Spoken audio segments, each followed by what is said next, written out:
How do you become confident? By the end of this video, I'm going to describe what we mean by becoming confident and how you can become confident. I'm Johnny Pardo. I'm a self-esteem and confidence author, coach, YouTuber and podcaster, helping you to increase your self-love and confidence through habits. So, I used to be very shy, have a lack of confidence in social situations.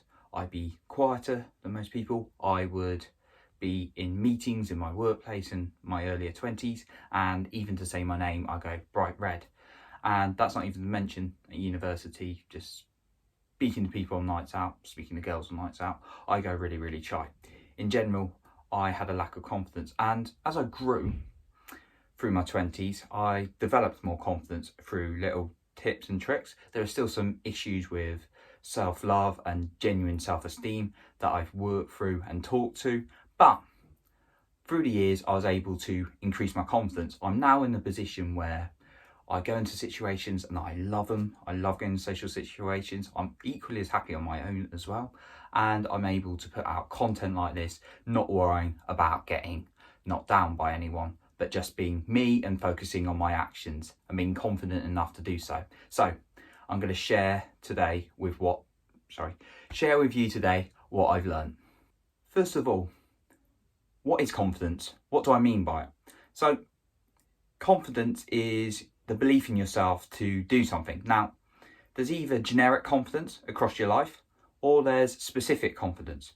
Now, generic confidence is around, and I'll talk about this in my latest book, which I'll mention at the end, but generic confidence is about how you approach life in general, how you approach situations. Do you feel you're worthy of going into situations and you feel like you're comfortable to do so?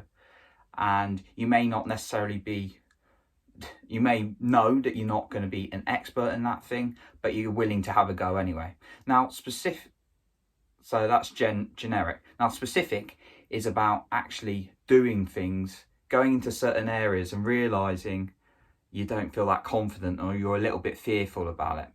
So there's generic and there's specific. Now, generic, if you've got quite a lot of self-love or self-esteem, you're more likely to have that generic sense of confidence throughout your life. You're more likely to try things. But if you don't, you're more likely to let fear get the better of you and stop. And I was there. But specific confidence, you know you might not be good at something or you approach something new in life. So if I started ballroom dancing right now, I know I'd have a go because I have the belief and I wouldn't worry about what people thought about me, but I'd have a go. But I do know I wouldn't have much confidence in doing it because I've never done it before. So that's really important to understand the difference between generic and specific confidence and where you may be lacking. Now, if you're lacking a generic kind of confidence across life, you approach things with a lack of confidence, you need to work on your self-love and your self-esteem. And I've got plenty of other videos you can look at to check that out, and I'll leave a video at the end you can use to help boost your self-esteem and your self-love a little bit more. So this leads perfectly on to my first point, and my first point is and kind of what I've just said, but it's actually identifying, is it a generic thing across your life? Is it something you really struggle with across life or confidence, or is it specific to a situation? Understanding that is the first thing you must do before anything else. So in terms of my tips I'm going to give on confidence today, that's my first one, understanding if it's a generic self-love thing or if it's just something you're fearful or you've got a lack of confidence in a specific situation. My second tip is identifying the fear and identifying why the fear is there. So fear is a perfectly natural thing as human beings to have. So there is no human on the planet who doesn't have a lack of fear. Everybody has fear. Some people perceive the most confident people out there, people like Tony Robbins, people like Jay Shetty, people like Cristiano Ronaldo, people like Gary Vee, just saying some names off the top of my head, people like Richard Branson. These kind of famous names, we perceive them to have no fear, they just go for what they want. They have had fear at some point in their lives, but they would have worked through the fear. They would have gone through the fear. I have fear doing things now, When I start doing things and doing them more and more, like these videos, I'm confident and the fear reduces.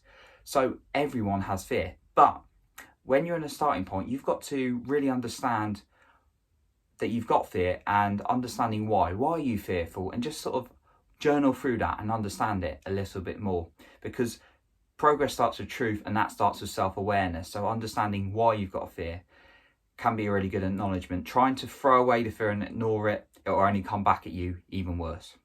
Tip number 3 is breaking the fear down. So if you're looking at something and the fear is really getting to you and you're not confident to do it at all, and you're so paralysed by fear you just can't do the thing, well, that's okay, we've all been there. But you've got to break that down into little things you can manage, little actions to get you to that thing. So I use the classic example of public speaking, or speaking in front of your company at work, or a big group, or a presentation. So maybe the jump is too big for you just to suddenly do it. Okay, that's fine. But you would start by just doing it to a friend, just doing a presentation to a friend or a manager or a colleague. And then you might do it to a smaller group, and then a slightly bigger group, and then that group. Or you might practice over and over again in the mirror. And that might be a starting point. And for practicing speaking, I suggest that if you're doing a presentation, you do speak over and over again to yourself in the mirror, because it can really significantly help. The more you talk, the more you're going to be better at talking, like anything. But breaking it down is really going to overcome it. Another example, say you're really nervous in social situations, you really struggle. And I used to be like that. And I know some people really have sort of social anxiety. But what you can do is make it really small. So start off with something like just saying hello to someone. Good morning. How are you? And then just build it up from there. And then say that to a few people a day. Even just walk past someone on the street and smile to them or say good morning. And you won't always get a response, but don't worry about if you're getting a response. Just worry about taking the action.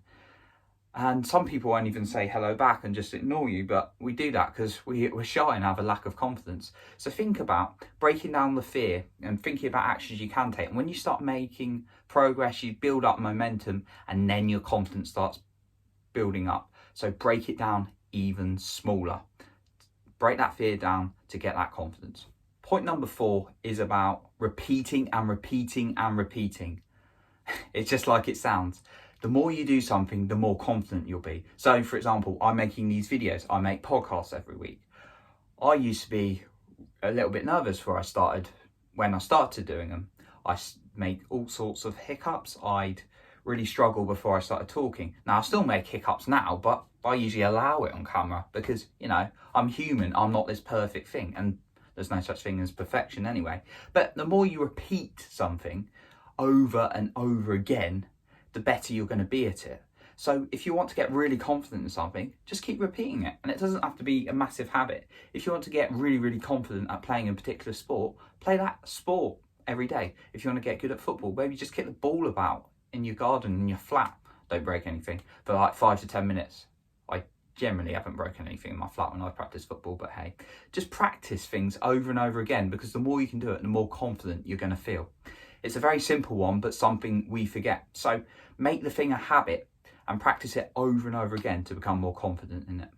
And this point, we kind of touched on it a little bit, a couple of points ago, but it's focusing on the action and not the outcome. And what I mean by that is we cannot control the outcome. What we can control is our action and what we do towards things. So I always praise myself and say, well done for taking action, even if I don't get the result. So don't worry that you don't get the result. So I play football. I've taken penalties. I've scored penalties. I'm not a regular penalty taker now, but or even playing football at the moment for that matter. But I've scored penalties, but I've missed penalties, and actually it's cost us the game. But I was still proud of myself for taking that action. So think about taking the action. I've, for example, talked to that nice girl at the bar, and sometimes they said no, sometimes they said yes when you're chatting and just don't want to talk to you.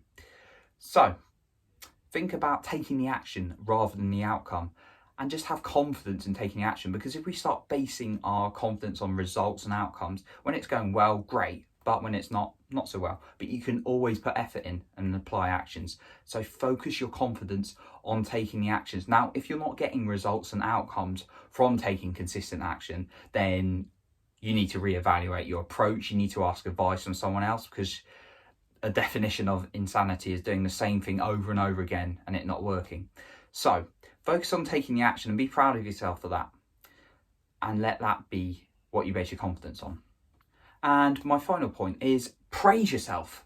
Praise yourself, praise yourself, praise yourself. Praise yourself for taking actions, for being an action taker, because our brain focuses on the negatives all the time. It's not just the news around us we pick up, but our brain is a survival mechanism. It is focused on picking out the negatives so it can survive. So start to praise yourself for the actions you take. And when you train yourself to do that over and over again, you feel happier about yourself and therefore feel more confident. Now, you might have watched what I just said and then thought, well, Johnny, I'm still too scared to take that action. I hate to break it to you. Well, I don't hate to break it to you. I'm just going to be brutally honest here. You do not become more confident unless you take the action. Yeah, I'll say that again. You do not become more confident unless you take the action. So like I said, the fear may be so great, you're just not confident enough to go from here to here in one go. Instead, you might break it down to go here to here to here to here and keep practicing over and over again. But you can prime your mind to feel better about yourself. You can do all these motivational quotes and things like that, like I used to do. But until you take the action, you do not become more confident. So that's all I can say about that point. You've got to take the action to become more confident. It's very, very simple, but very, very true. So what I want to ask you today is, what have you had struggles in confidence with? So for me, I've talked about my social situations before and being quiet and not being able to speak up in meetings. Now I speak and I love it. But what struggles have you had and how have you overcome it? So just leave a comment in the comments. So I hope you've enjoyed today's video. To summarize once again, there are a number of things you can do to become more confident, but it's really key to understand, is it a specific area you're lacking confidence in, or is it a generic self-love thing across life where you need a bit more work? And then it's really important to identify you actually have to take action, but you might have to take little steps along the way. My latest book, just to mention, goes a lot more into this and talks about both the self-love, self-esteem, confidence in your mindset across all those things. The self-esteem and confidence mindset, and it is available on Amazon in both paperback and Kindle edition. If you enjoyed this video and you want more of this content, then you can subscribe to my channel and you can hit the bell to be notified every time I release a new video. So thank you very much for watching today. Keep taking action, keep understanding your fears, journaling through it, and as always, don't forget to work on your self-love and your self-esteem every single day. And I'll catch you in the next video.